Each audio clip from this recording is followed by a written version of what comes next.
Salam dostlar, 1 avqust 2026-cı il. Ən zəif arı koloniyam bu idi və ana qəfəsləmə eləmişdim. Hal-hazırda baxaq görək ana arı necə bir yumurta atıb. Baxın, bu hissə tamamilə larvadır. Baxın, necə sütlə doldurublar. Tamamilə larvadır bu hissə. Bunu birinci yumurta çərçivə hesab etmək olar. Burada artıq qapalı başlayır.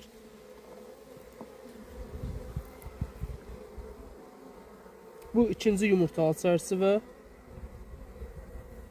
Onu da qeyd edin ki, ana arı 4 yaşındadır hal-hazırda. Yəni məhsuldarlığı aşağı olan bir dövründədir. Bu da üçüncü çərçivə. Həm qapalı, həm də açıq larva.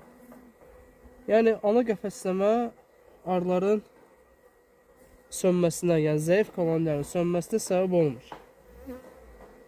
Yəni bu balalar 10 gündən sonra doğulacaq və bu 5-6 çərçivəni tamamilə dolduracaq.